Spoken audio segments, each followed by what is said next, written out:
time, and Hendrik would like to share a few thoughts.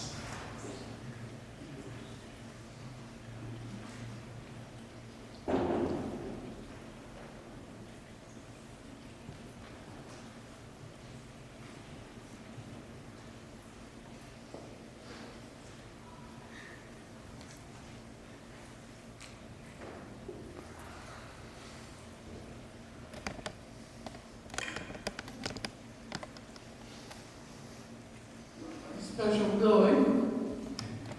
Special. You know, you wonder what some of you folks I got a chance to call and tell you about today because you're special, just like he's special.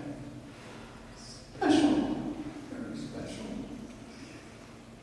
Forgive me for sitting with my back to the altar. I need to sit down.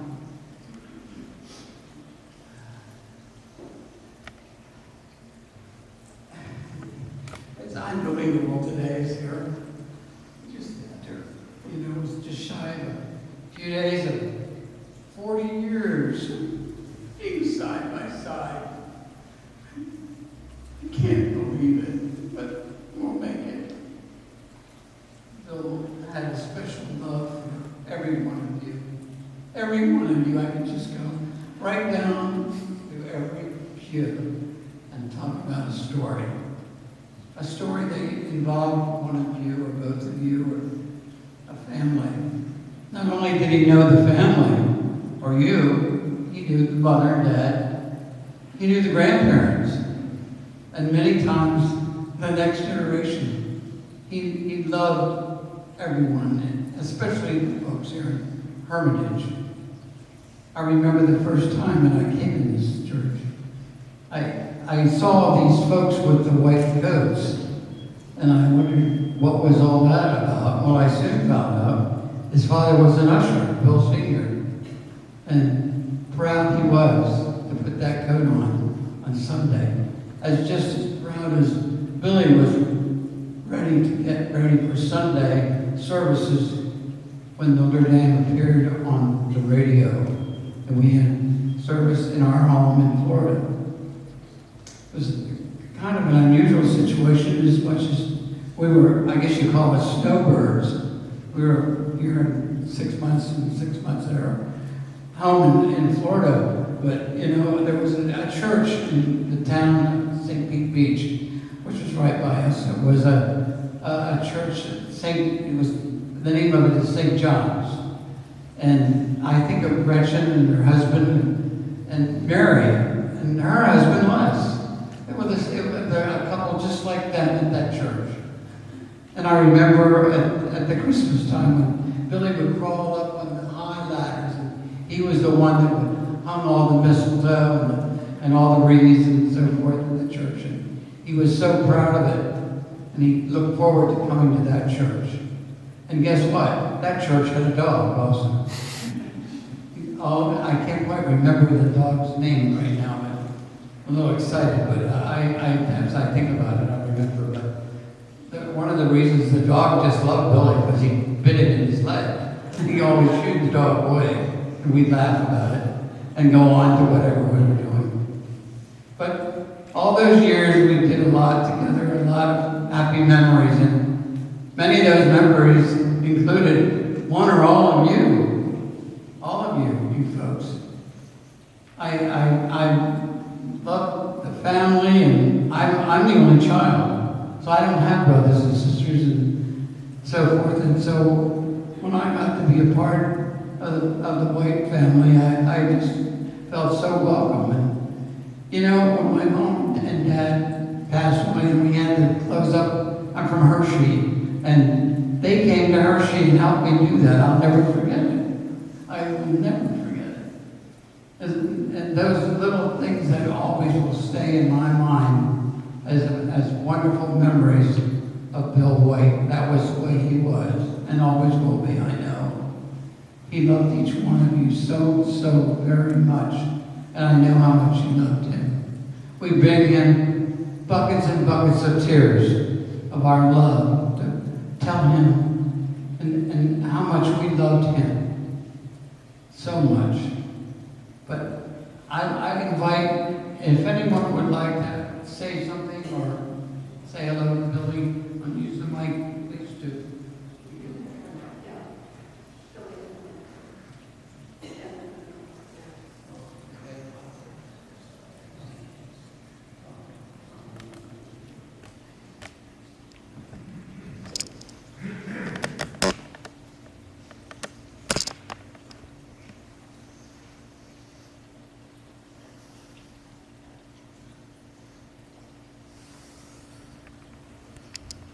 Once upon a time, there was a family that lived in Shenango Valley. The dad was Bill, the mom was Betty or Betty Boo, and there was a son named Kenny and a daughter named Marcia. I'm Marcia. Kenny and I were only 14 months apart, so when we were little, our parents would give each of us a gift on the other's birthday. So when Kenny had a birthday, I got a gift. And when I had a birthday, Kenny got a gift. And that was all fun and dandy through my 5th birthday. On September 26th that year, along came a little brother named William Jr., we called Billy. And he ruined our birthday bonanza. Thanks, Billy. But Billy had a generous heart. He more than made up for those missing birthday gifts. Let me tell you some examples. As our older brother Ken was battling lymphoma in 2013 and finances were really tight, Billy and Ben gifted cars to Ken, Mac, and Matthew. And after Ken died and Jenny sold the family home and moved to a smaller townhouse, Billy and Ben appeared on the scene and helped decorate and furnish Jenny's new home. I'd also heard from Deborah Ferguson, Billy and Ben's realtor friend, that they wanted her to travel from Florida for Ben's 80th birthday extravaganza out at Conneaut Lake, and so they paid for her trip from Florida just so that she could be there also. And our friend Gretchen Wagner, our friend here at Notre Dame, told me of a time that she and her husband were having dinner at Muscarella's, where they ran into Billy and Ben. They chatted for a while, and then when Gretchen and her husband got up to leave, they found out that their bill was already paid for. Billy had covered it. Billy knew that Jay and I wanted to experience the auto train, moving cars from DC to Orlando. And so, after 2 false starts, thanks to Hurricane Florence, ruined the train track, and COVID, finally last fall, Billy booked our private cabin on the auto train, and Jay were able to drive the Cadillac. Jay and I were driving the Cadillac from Pittsburgh to the train in DC. We took the train overnight and got off in Orlando and then drove to Seminole, because he knew we wanted to have an experience like that. Billy was also generous with his time. When I was celebrating my 60th birthday out here in Hermitage, he researched all the venues that were having fireworks. Having a birthday on July 6th, I always thought they had fireworks for me. So he researched all their venues and found fireworks for me to go. And out of 8 days, we went to 6 firework displays, including driving to Niagara Falls. I also benefited from Billy's generous spirit by timing my visits to Florida. He was forever stuffing treats from the valley. Luigi's Pizza, nut roll from Hermitage Bakery with extra nuts, of course, chocolate treats from Daffin's, coconut for me, and then the delicious mistakes called Oops. During COVID, I would receive various envelopes in the mail. I got masks from Hershey's, from Steelers, and even from O'Neill's Coffee in West Middlesex. So even though we couldn't be together, I knew he was still thinking about me. Some generosity was so standard that it went unnoticed. When Jay and I were visiting Mom in Florida in August for her birthday, on the first morning, Jay asked me where the extra cake pods were for the Keurig. I said, well, check the cupboard there across from the Keurig, go into the dining room.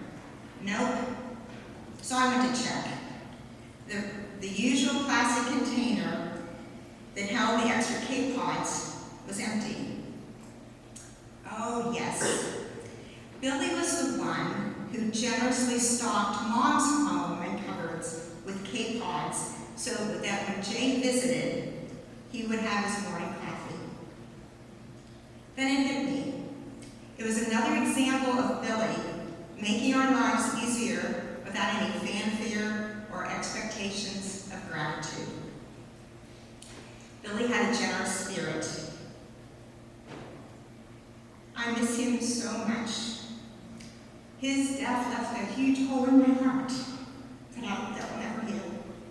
I love you, Billy.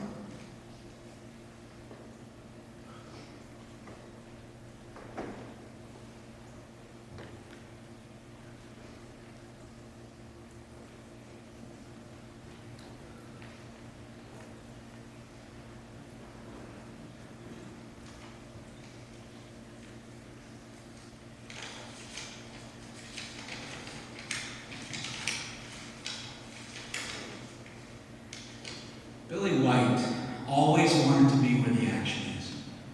This is a story about how he became Uncle Billy. 31 years ago, Billy came to visit us in Arizona. Marcia was 9 months, pretty close to 9 months pregnant with Cecilia. Of course, Billy, wanting to be where the action is, was hoping that Marcia would go into labor while he was visiting so that he could be the first in his family to see the baby. At the time, our good friend Terry Russ was living in Tucson, and it was not uncommon for us to all pile in our minivan and head to lunch or dinner. It was also not unusual for Terry to do the driving. During this visit, the request was made, I'm pretty sure by the scheming duo of Terry and Billy, to head to the Horny Toad in Cave Creek. Now, at the time, there was no highway traveling north, so you had to take a rural road. It was called Rural Road, through Tempe, and connecting to another road that went straight north through Scottsdale. This road, Pima, was like a desolate road going over hilly terrain. In fact, it was like a roller coaster. Up and down over several miles. Well, after enjoying some of the best fried chicken in the state of Arizona, we headed back, Terry behind the wheel, Billy navigating, Marcia seemingly about to pop in the back seat. And the roller coaster began. Terry seemed to really exaggerate the ups and downs by accelerating just when the van got to the bottom of the hill. And then again at the top. He definitely was enjoying the ride, and we found it quite amusing. Well, Cecilia did not pop out during the drive, or during Billy and Terry's visit. So Terry headed back to Tucson, and Billy went to Las Vegas for a business convention, the Magic Fashion Trade Show. September 10th arrived, and so did Cecilia. True to form, Billy always wanting to be where the action is, he rushed to Phoenix from Las Vegas and arrived on the morning of Cecilia's birthday. I had been there during the birth and through the night, and the hospital staff recommended that I go home and get some rest and pick up some items for Marcia and Cecilia. You know, those were the days when they gave an inordinate amount of credit to the father that stayed up all night. They practically acted like I went through labor. That's quite a phenomenon of 30 years ago. But I think now they say, buck up, Dad. You know, you didn't do much, go home. But Billy swept in bright and early and donned the hospital gown and face mask and was officially the third non-medical staff person to greet our daughter to the world. During the newly dubbed Uncle Billy visit, I showed up and was told by the nursing staff, who have had course change shift and did not recognize me from the night before, that they were sorry I could not visit. Only the mom and dad were allowed in. Billy White, the man that made a huge effort to always be where the action is, was rocking our 8-hour-old baby girl and had the hospital staff buffaloed into thinking he was the dad. He turned out to be a great godfather. He was so very good to Cecilia all of our next 30 years. He will be remembered for his generosity, his kindness, his orchestrating fun events, and especially his desire